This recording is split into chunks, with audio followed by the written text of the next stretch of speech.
찬양 들어가면 인사하겠습니다. 오늘도 잘 오셨습니다. 감사합니다. 오늘도 잘 오셨습니다. 네, 우리 앞뒤로도 한번 인사할까요? 은혜 많이 받으시기 바랍니다. 네, 많이 받으시기 바랍니다. 우리 한번 서로 환영하면서 나아가겠습니다. 예수님은 우리의 기쁨입니다. 우리는 하나님의 기쁨입니다. 예수님은 우리의 기쁨입니다. 사도신경으로 우리의 신앙을 하나님께 고백합니다. 전능하사 천지를 만드신 하나님 아버지를 내가 믿사오며 그 외아들 우리 주 예수 그리스도를 믿사오니 이는 성령으로 잉태하사 동정녀 마리아에게 하시고 본디오 빌라도에게 고난을 받으사 십자가에 못 박혀 죽으시고 장사한 지 사흘 만에 죽은 자 가운데에서 다시 살아나시며 하늘에 오르사 전능하신 하나님 우편에 앉아 계시다가 저리로서 산자와 죽은 자를 심판하러 오시리라. 성경을 믿사오며 거룩한 공회와 성도가 서로 교통하는 것과 죄를 사하여 주시는 것과 몸이 다시 사는 것과 영원히 사는 것을 믿사옵나이다. 아멘. 찬송가 383장 함께 찬양합니다.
기도드리겠습니다. 사랑이 많으신 하나님 아버지, 지금 이 시간 저희 함께 기도드립니다. 이번 한 주도 저희가 승리하게 해주신 주님께 먼저 감사의 기도를 드립니다. 저희는 언제나 유혹과 시험 속에서 살아갑니다. 하지만 저희가 그 죄에 빠지지 않고 유혹에 넘어가지 않을 수 있었던 것은 오직 주님이 저희 안에 거하시기 때문임을 믿습니다. 오직 주님께 드리는 찬양과 기도로 주님이 주시는 평안과 기쁨 얻기를 원합니다. 그리고 주님께 회개의 기도를 드립니다. 주님이 주시는 말씀을 멀리하고 주님이 주신 자유의지를 저희가 만들어낸 힘과 능력인 줄 알 때가 있습니다. 어떤 일을 연약한 저의 힘으로 해결하려 하고 주님께 의지하지 않을 때 저희는 무너집니다.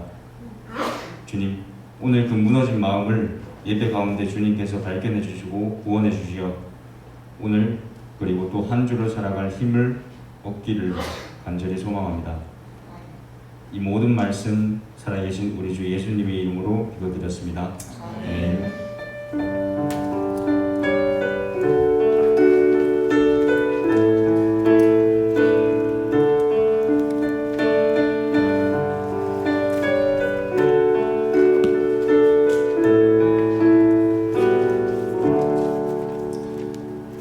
하나님께서 우리에게 주시는 말씀은 시편 121편 1절에서 8절까지 말씀입니다. 시편 121편 1절에서 8절까지 말씀, 저와 여러분이 한 절씩 교독합니다. 제가 먼저 1절을 읽겠습니다. 내가 산을 향하여 눈을 들리라. 나의 도움이 어디서 올까? 나의 도움은 천지를 지으신 여호와께서로다. 여호와께서 너를 실족하지 아니하게 하시며 너를 지키시는 이가 졸지 아니하시리로다. 이스라엘을 지키시는 이는 졸지도 아니하시고 주무시지 보시지도 아니하시리다. 여호와는 너를 지키시는 이시라. 여호와께서 내 오른쪽에서 내 그늘이 되시나니 낮에 해가 너를 상하게 하지 아니하며 밤에 달도 너를 해치지 아니하리로다. 여호와께서 너를 지켜 모든 환난을 면하게 하시며 또 내 영혼을 지키시리로다. 여호와께서 너의 수리를 지금부터 영원까지 지키시리로다. 아멘. 우리 주님 앞에 봉헌하겠습니다.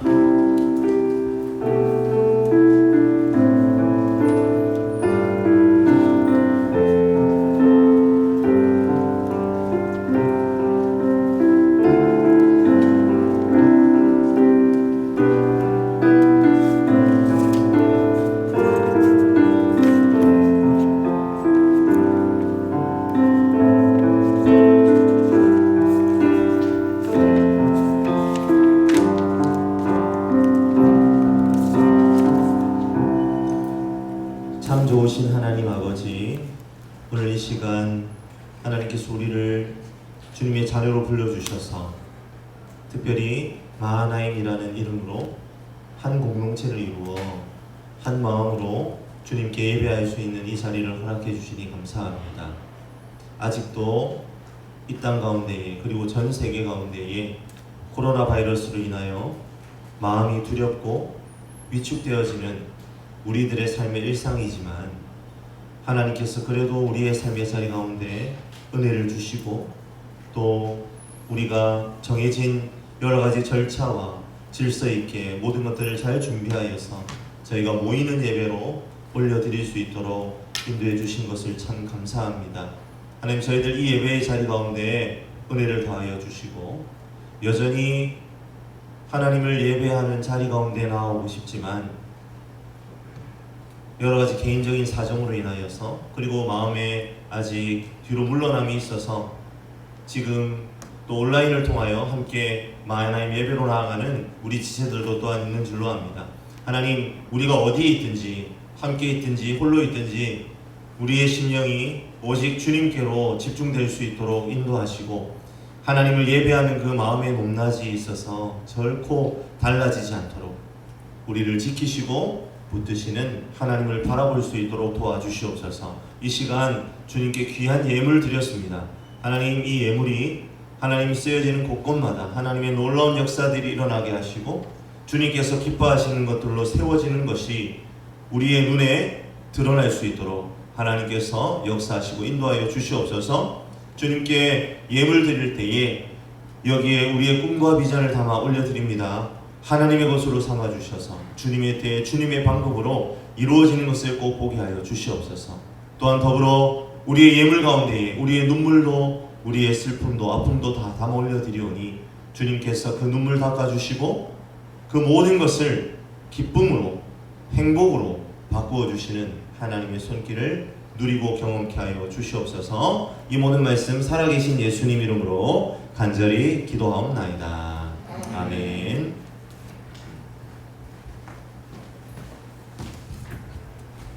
네, 광고 드리겠습니다. 오늘도 마하나임 청년부에 나오신 여러분들 다 환영하고요. 네, 저희는 이제 생활 거리두기 방역 지침 준수하면서 예배 드리고 있고요. 매주 수요일 저녁 8시 반부터 저희 다시 마하나임 기도회가 재개됐습니다. 이번 주부터 시작했고요. 다음 주 그다음에 이제 그다음 주 계속 할 예정이에요. 여기 있고요. 네, 지체분들의 많은 참여를 부탁드립니다. 네, 그리고 오는 토요일부터 리더 양육이 재개됩니다. 저희 이제 코로나 전에 양육을 했었는데 그게 코로나 때문에 잠시 이제 중단되었다가 이제 다음 주 토요일부터 오는 토요일부터 27일이죠. 오늘부터 시작되니까 저희 이제 오후 3시 아담스관 206호에서 진행이 됩니다. 그러니까 리더분들 그리고 임원분들 많은 참여를 부탁드립니다. 그리고 단임 옥상의 신간 저희 10계명 독후감이 아직까지 진행 중이고요. 자세한 내용은 김대영 형제님께 문의 부탁드립니다. 또 오늘 받으신 주보는 버리지 마시고 꼭 가져가 주시기 바랍니다. 광고 마치겠습니다. 제가 추가로 광고를 2가지만 드릴게요.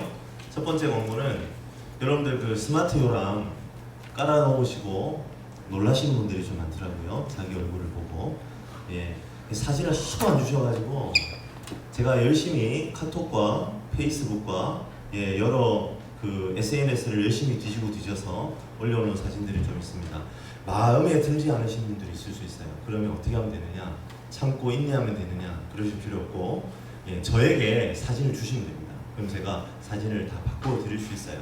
그러니까 그래도 내가 이 사진이 보정이 되어 있고 마음에 든다 그럼 그냥 두셔도 되고 이건 도저히 내 얼굴이 아니다 싶으신 분들은 저에게 사진을 제출해 주시고, 또 이런 분들도 있어요. 그 대부분 사진이 여러분들 요즘에는 이제 신입생 때 사진 안 찍던데 올라올 때 이제 사진들을 다 찍었었어요. 옛날 그 1학년 때 사진, 처음 신입생 때 사진들이 있는데 그 풋풋한 얼굴 그대로 두고 싶다. 나는 추억하고 싶다.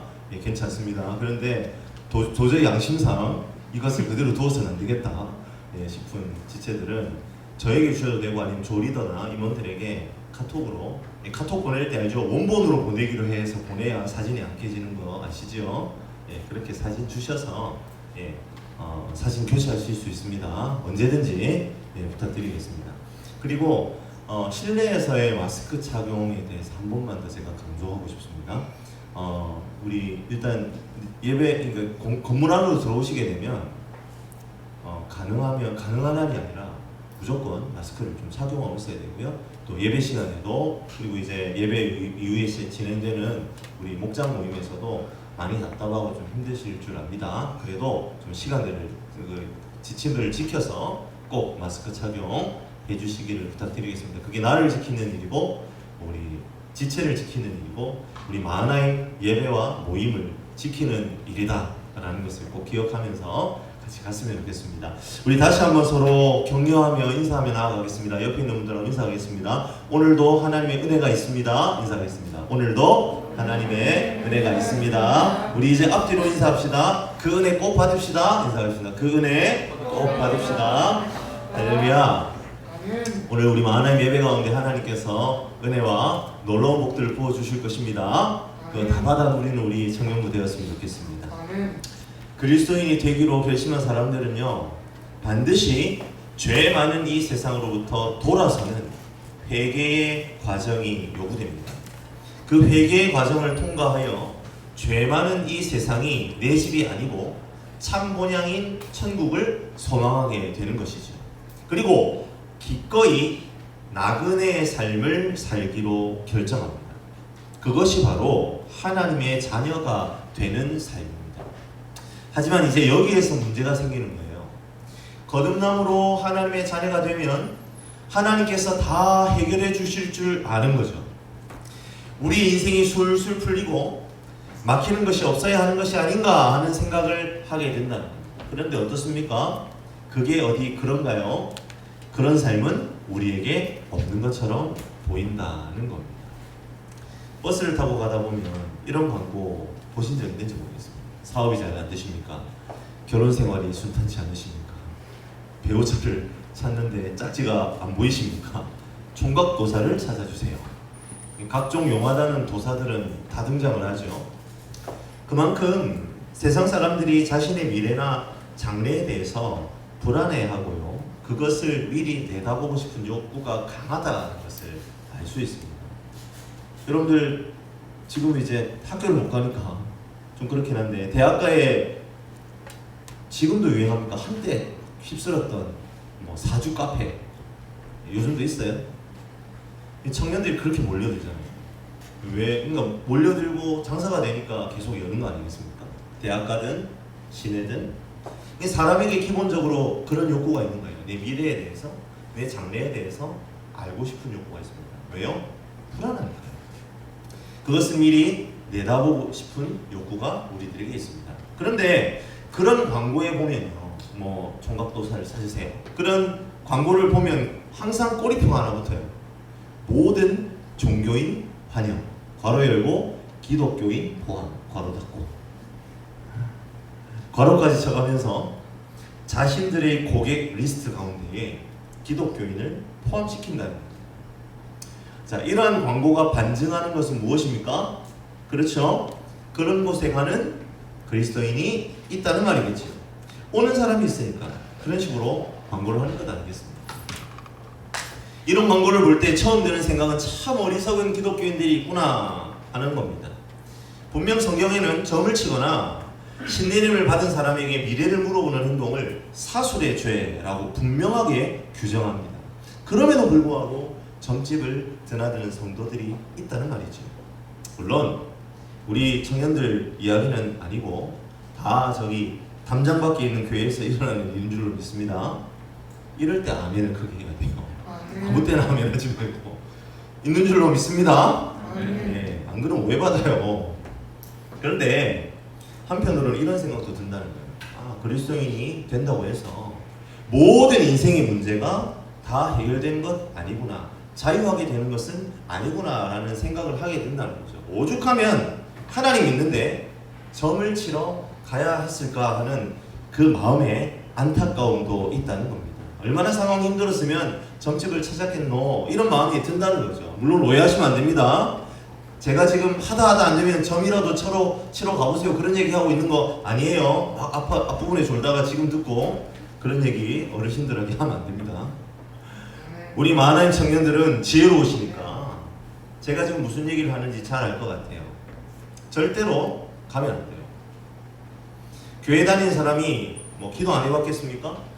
하나님께서 사술의 죄는 절대로 저지르면 안 된다는 걸 모르겠냐는 말입니다.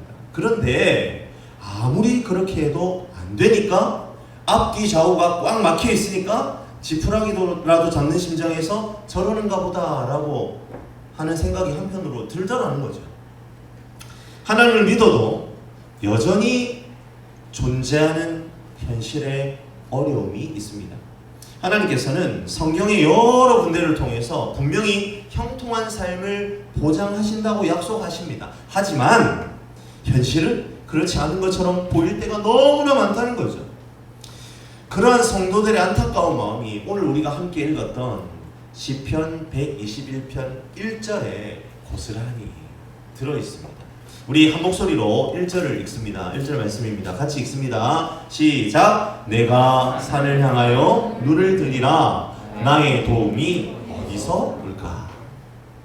우리는 이 시편 121편의 1절의 말씀을 읽으면서 모든 상황을 초탈한 사람이 눈을 반쯤 지그시 감고 삶을 묵상하듯이 먼 산을 바라보는 그런 멋진 광경을 상상할 수도 있습니다. 하지만 산을 향하여 눈을 들리라 라는 표현은 그렇게 낭만적인 표현이 아닙니다. 눈을 산으로 든다 라는 것은 목가적인 배경을 두고 하나님을 찬양하는 상황이 아니라는 말입니다.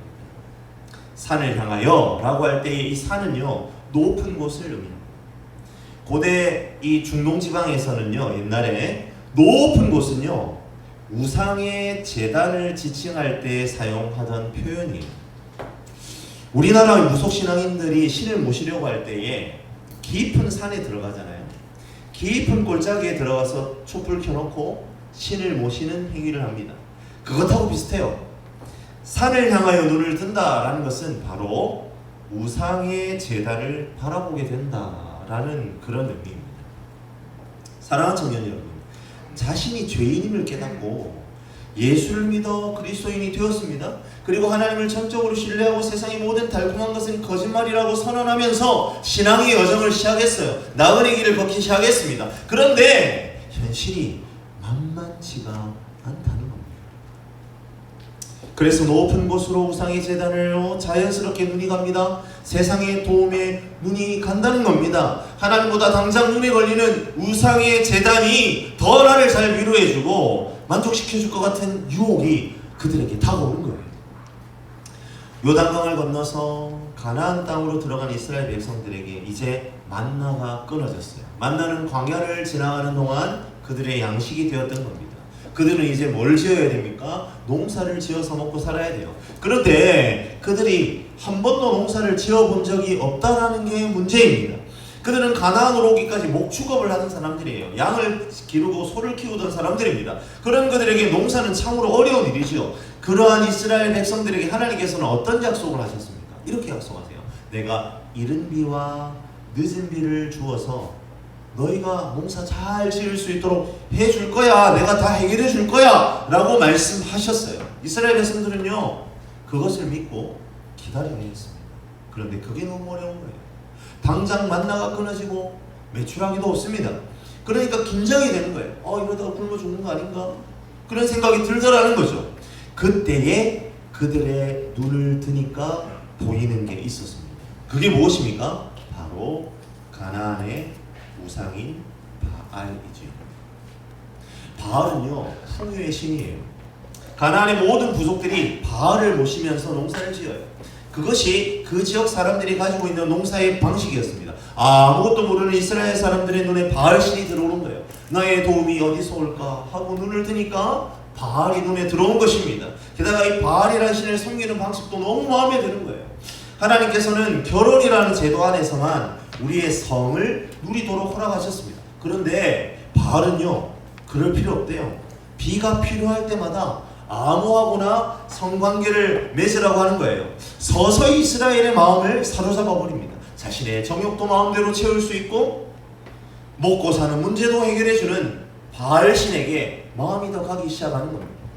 사랑하는 청년 여러분, 그리스도인이 되어서 세상으로 발을 딛고 설 때에 우리에게 다가오는 유혹도요 이것과 다르지 않습니다.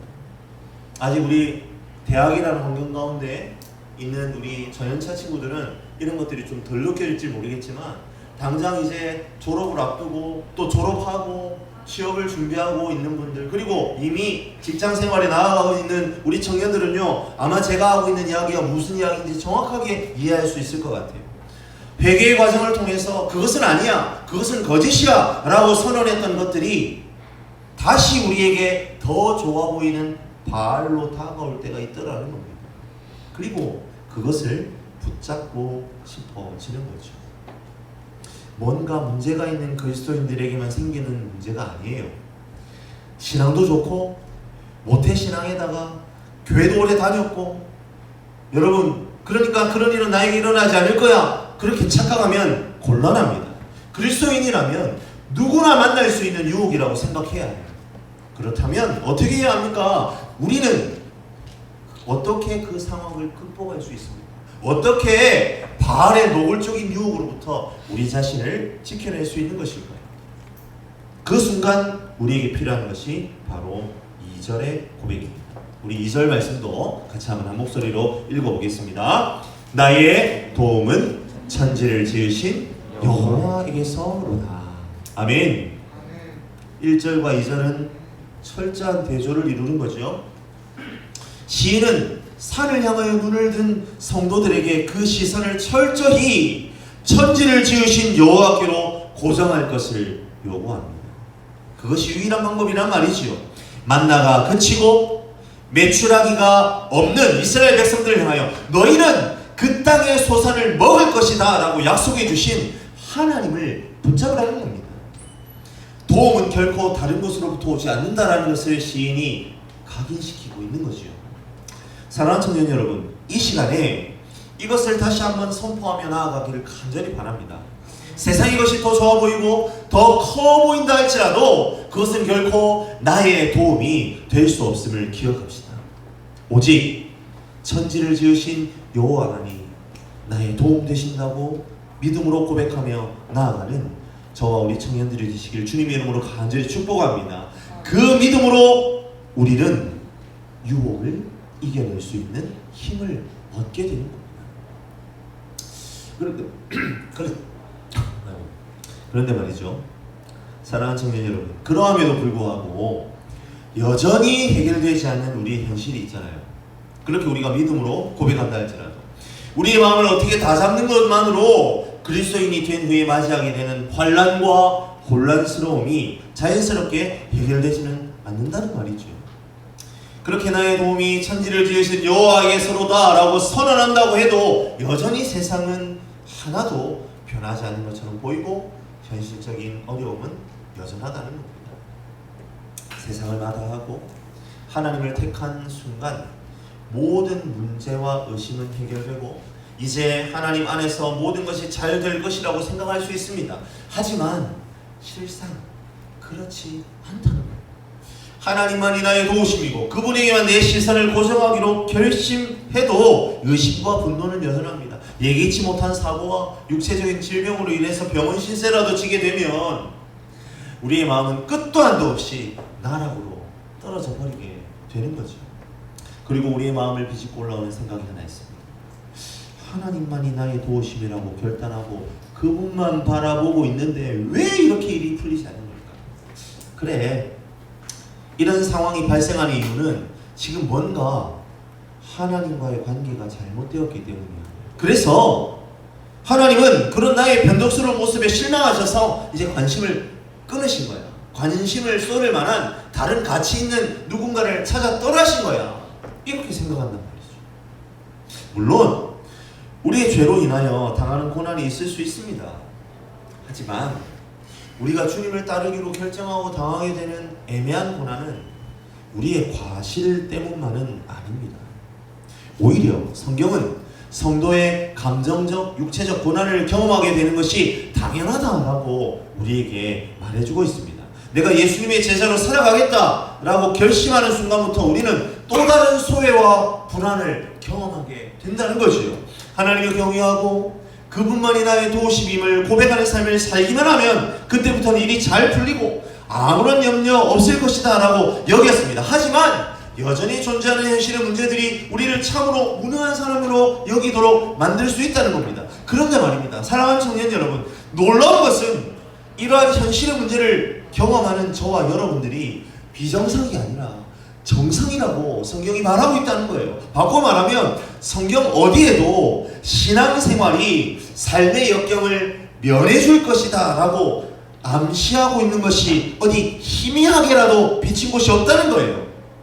오히려 신앙의 여정은 역경을 만나게 된다라는 사실이 오히려 성경 도처에 깔려있는 진리라는 겁니다. 우리는 주기도문의 6번째 간구를 알고 있습니다. 시험에 들지 말게 하옵시고. 여러분, 이 6번째 간구가 우리에게 필요한 이유가 뭡니까? 이 간구가 하루에도 수십 번씩 응답되어야만 우리의 신앙의 여정이 온전할 수 있기 때문이에요. 시험이 없는 방식으로 우리의 신앙의 여정이 태워지지 않는다는 겁니다. 도리어 시험에 드는 것이 우리의 신앙의 여정의 필수 조건이라는 거예요. 그렇기 때문에 시험에 들지 않게 되는 방식으로 우리 주님 앞에 우리는 서게 되는 거죠. 역경 없는 그리스도인의 신앙의 여정은 없다는 겁니다. 이렇게 놓고 보면 우리는 또다시 의문이 생기는 겁니다. 그러한 시험과 역경에 대하여 하나님 도대체 우리를 어떻게 시험에 들지 않게 만들어 주시냐라는 의문이죠. 아니, 도움은 천지를 지으신 여호와께로부터 온다고 하는데 그 도움이 과연 무엇이냐는 물음이 남는다는 겁니다. 오늘 우리가 함께 살펴보고 있는 본문에는 여호와라는 이름이 총 5번 등장해요. 여호와는요, 구원자 하나님이라는 하나님의 별명이죠. 그 하나님께서 거의 매 절마다 등장한다는 것은 결코 하나님께서 하늘에 홀로 계셔서 그래 너희들 어떻게 하는가 보자 그러는 심정으로 내려다보시기만 하시는 분이 아니다라는 점을 오늘 시편이 우리에게 강조하고 있습니다. 그리고 이 시편에서 지키신다라는 표현은요, 총 6번 등장해요. 이 표현은 하나님 언제나 우리 곁에 계시면서 우리의 모든 걸음 하나하나를 다 돌보신다라는 것을 강조하고 있는 셈이지요. 그렇다면 우리의 삶의 현장에 밀착되어 우리를 지키시는 하나님의 그 지키심이 우리에게 반드시 있다는 겁니다. 그렇다면 그 하나님의 지키심이 어떤 것인지 우리가 알아봐야 되겠죠? 오늘 말씀은 그 하나님의 지키심의 2가지 측면을 우리에게 말해주고 있습니다. 첫 번째로 4절 말씀에 하나님의 지키심의 성격이 나타나 있습니다. 우리 4절 말씀 같이 한번 읽어볼게요. 같이 읽습니다. 이스라엘을 지키시는 이는 졸지도 아니하시고 주무시지도 아니하시리로다. 아멘. 이 4절 말씀에 나타내는 하나님의 지키심은 무엇입니까? 바로 창조자로서의 지키심입니다. 이스라엘을 지키시는 이는요, 졸지도 아니하신답니다. 주무시지도 아니하신대요. 우리는 위기의 때마다 우리의 주변에 있는 모든 것은 하나님의 피조물이 불과합니다. 여러분, 산에 빌고 어쩔 때는 큰 나무에 가서 빌지요? 근데 여러분, 우리가 기억해야 되는 것은 우리가 빌고 있는 그 큰 산, 큰 바위, 그 큰 나무, 그게 다 피조물이라는 거예요. 하나님은 창조자이시고 그분은 늘 깨어 있습니다. 그래서 4절은 하나님은 졸지도 아니하시고 주무시지도 아니하시리로다라고 선포하는 거예요. 그분은 졸지 않으세요. 주무시지도 않으세요. 이스라엘이 자신들에게 풍요를 주리라 믿었던 바알은요, 늘 긴 잠에 취해 있는 신이에요. 그래서 엘리야가 바알과 아세라를 섬기는 제사장들과 대결하는 장면에서 그렇게 이야기하잖아요. 바알의 제사장들이 해야 하는 일, 야 그냥 너가 해야 되는 일이 그거잖아. 야 자고 있는 바알 깨우는 게 너희들 일이잖아. 야 열심히 한번 외쳐봐. 열심히 막 큰 소리를 떠들어봐. 혹시 아냐 바알이 깨가지고 너희한테 올지. 하지만 아무런 소용이 없었죠. 왜요? 바알은요 깨어나지 않는 가짜신이기 때문입니다. 하지만 하나님 어떤 분이십니까? 눈을 똑바로 뜨고 언제나 우리를 지켜보시는 분이십니다. 우리는 눈을 들어 산을 바라보며 우상의 제단을 찾습니다. 그러나 우리 하나님은 정작 그 산을 지으신 창조주이십니다. 그러하기에 위협을 만난 그리스도인에게 있어 유효한 보장은 산이 아닙니다. 우상이 아닙니다. 세상이 아니라는 거예요. 오직 주님을 바라보는 것임을 믿고 나아가는 우리의 마음이 필요하다는 겁니다. 다음으로 하나님이 지키시면요, 알맞은 지키심. 그분의 지키심이 왜 알맞은 지키심입니까? 오늘 우리가 본문 3절부터 5절을 보시면 여행자가 겪을 수 있는 세 가지의 위험을 이야기하고 있습니다. 첫 번째 위험은 3절에 나타나죠. 여호와께서 너를 실족하지 아니하게 하시며 라는 부분입니다. 여행 중에 발뿌리가 돌에 헛디뎌져서 발목이 상하거나 하는 경우를 말하는 거죠.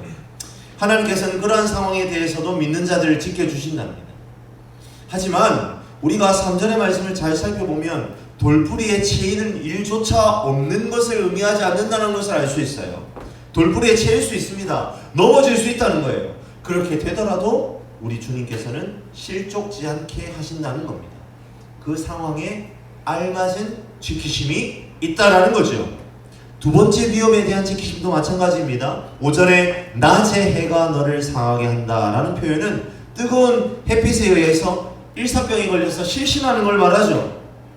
햇빛에 장시간 노출이 되면 위험한 상황이 우리에게 여전히 있을 수 있습니다. 하지만 하나님께서는 그 상황에서도 성도를 지키신대요. 하지만 하나님께서 그러한 병에 아예 걸리지 않게 하려고 태양을 없애버리는 방식으로 우리를 지키시는 건 아니라는 겁니다. 세 번째도 마찬가지예요. 세 번째 위협은 무엇입니까? 밤의 달도 너를 해치지 아니하도록 지키신다. 5절의 후반절에 있죠. 여러분, 이 밤의 달이 너를 해친다라는 것은요, 이런 거예요. 여행으로 인해서 피로와 염려가 막 쌓입니다. 그럼 정신적인 면에서 병이 드는 것을 말하는 겁니다. 옛날 사람들이요, 오랜 시간 동안 여행을 하다가 광기에 걸리고 정신찬란을 일으키는 것을요, 여러분 영어를 써서 미안합니다. 저도 영어 잘 모르는데 문스트로크라고 불렀대요. 여기서 문이 달이잖아요. 그러니까 뭡니까? 밤에 달이 일으키는 정신병, 이런 의미예요. 하나님께서는 거기로부터도 지키신대요. 하지만 달 자체를 없애버리시는 것은 아니라는 거죠. 요컨대 이것입니다. 하나님께서는 오랜 시간의 신앙의 여정 가운데 느끼게 될 육체적, 정신적 고통을 아예 없애버리는 방법으로 성도를 지키시지 않는다는 겁니다. 고통은 있을 수 있습니다. 하지만 그 고통을 이길 적절한 방법을 제시하시고 피할 길을 열어주신다는 거예요. 그것이 바로 주님의 알맞은 지키심입니다. 바다에 떠다니는 배들을 한번 상상해 보세요. 바다는요, 우리가 상상하는 이상으로 물이 많고 깊고 넓잖아요. 하지만 그렇게 크고 넓은 바다 속에 있는 엄청난 양의 바닷물이라 할지라도 결코 바다 가운데 떠있는 배를 침몰시킬 수 없어요. 배 안으로 물이 들어차지 않으란 말이죠. 하나님께서는 세상의 수많은 위협들과 어려움 가운데 우리를 지키시는 것이 이와 같은 원리로 우리를 지키신다는 겁니다. 하나님께서는 그러한 위협과 어려움들을 제거하는 방법으로, 바닷물을 싸그리 없애는 방법으로 우리를 지키시지 않습니다. 대신 그 어려움과 위협이 우리의 내면에 들어오지 않도록, 내면에 침투하지 않도록, 바닷물이 뱃속으로 들어와서 배가 침몰하지 않는 것처럼 우리의 내면에 그 어려움과 위협이 침투하지 않도록 도우시고 지키시는 분이라는 말이죠. 그 어떠한 악한 세력도 하나님의 부르심과 목적에서 우리를 분리시킬 수 없다라고 시인은 외치고 있는 것입니다. 그리고 마지막 절 8절의 시인은 여호와께서 너의 출입을 지키는 분이다 라고 선언하죠. 우리가 성도로서 신앙의 여정을 시작했을 때부터 함께 하신 하나님께서 목적지에 도착할 때까지 어떻게 하신다고요? 함께 하신다 라고 약속하십니다. 여행 중에 해에게, 달에게, 신에게 도움을 보충할 필요가 없습니다. 해와 달, 바위는 피조물입니다. 그러기에 아무런 영적인 능력이 없습니다. 오직 창조자만 의뢰할 때에 끝까지 함께 하시는 하나님으로부터 필요한 유익을 얻게 된다는 거예요. 사랑하는 하나님 청년 여러분, 아무리 하나님의 백성이라 할지라도 병에 걸리거나 불안이 엄습해오고 다른 사람과의 갈등 관계에 놓일 수 있습니다. 하지만 아무리 크고 어려운 작은 어려움들이 우리에게 다가온다 할지라도 결정적인 실수만 하지 않으면 됩니다. 하나님께서 이제 나 같은 걸 돌보시는데 실증이 나셔서 이제 좀 더 흥미로운 사람에게로 관심을 돌리셨어. 나의 변덕스러운 행동이 하나님을 실망시키는 바람에 그냥 되는 대로 살도록 나를 내버려두기로 작정하신 것 같아. 이와 같은 착각만 하지 않으면 됩니다. 하나님의 신실하심에 대해 오해하지만 않으면 되는 것입니다. 성도의 삶은 하나님을 향하여 나아가는 것이죠. 하지만 우리 성도들도 누구나 이 세상 불신자들이 밟는 똑같은 땅을 밟으며 같은 공기를 마시며 같은 물을 먹습니다. 똑같은 두려움을 느끼고 똑같은 압력에 시달립니다. 하지만 결정적으로 다른 것은 걸어다니며 숨 쉴 때마다 우리가 하나님의 보호 아래 있음을 믿는 것입니다. 그분과 동행하며 그 통치 아래 있다는 것을 깨닫고 있다는 점이 세상과 다른 것이지요. 세상의 사람들과 똑같은 의심에 시달리든지 고통에 머물든지 주님이 모든 악에서 우리를 보호하시고 현실에서의 삶을 지켜주신다는 것을 믿는 것이 바로 세상과 우리 믿는 사람들의 결정적인 차이다라는 것을 믿으시길 바랍니다. 이 시간 어떤 상황과 형편 가운데에서도 시험에 들게 하지 않고 다만 악에서 구하시는 하나님의 신실함을 믿고 신뢰하는, 그리하며 승리하는 삶을 살아가기로 결단하는 우리 모두가 되기를 주님의 이름으로 간절히 축원합니다.